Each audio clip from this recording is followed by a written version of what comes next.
The Warlock, considered by many to be the most challenging class in all of Azeroth, which is all the more reason why we should simplify it with a macro. In this video, I'm going to show you how to play a Destruction Warlock the lazy way, but before we get into that, let's take a look at how you play one, for those who may not know.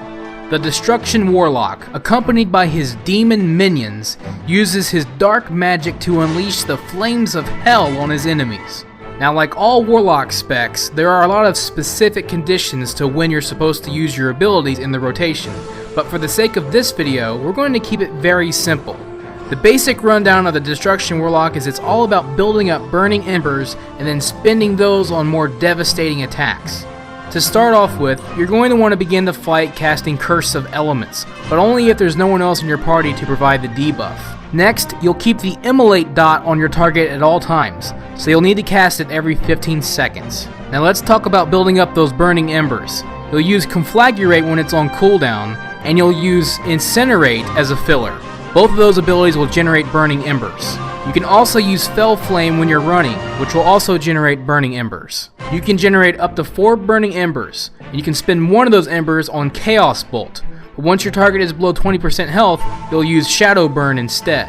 And like all classes, Warlocks have their own DPS cooldowns. So as always, use them wisely and use them often.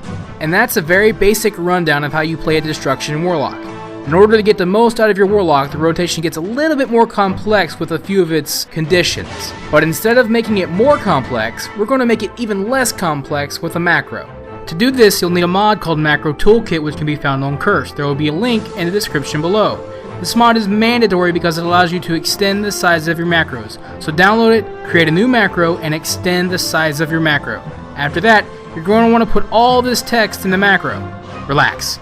The text is in the description below, so you can just copy it from there. There are 2 macros, one for Chaos Bolt and one for Shadow Burn. They basically both do the same thing, but you'll switch to the Shadow Burn macro when your target is below 20% health. The macros will begin with Curse of the Elements at the beginning of the encounter. Then they'll follow a series of Immolate and a number of Incinerates. It should be timed in a way that it'll cast Immolate just before the debuff timer runs out. On top of that, the macros will cast Conflagrate when it's off cooldown, and once you have Burning Embers, it'll either cast Chaos Bolt or Shadow Burn depending on which macro you're using. As for Fell Flame, you'll want to keep it on its own button and use it when you're running. Now obviously these macros aren't going to take into account the more in-depth parameters of this rotation. However, they do perform the basic rotation very well. So for you theory crafters who are already spewing out your own version of Curse of Tongues against me, calm down. These macros aren't for you. They're for the average Joes, or the lazy gamers, or the people with limitations like me. So maybe if you're running LFR or Battlegrounds or just out questing, you might be able to give these macros a try. And that's pretty much how I play a Destruction Warlock. So if you're interested, check them out. And if you like this video, comment, rate, and give me feedback. Thanks for watching. Have a wonderful day. This is TheKephas. Until next time.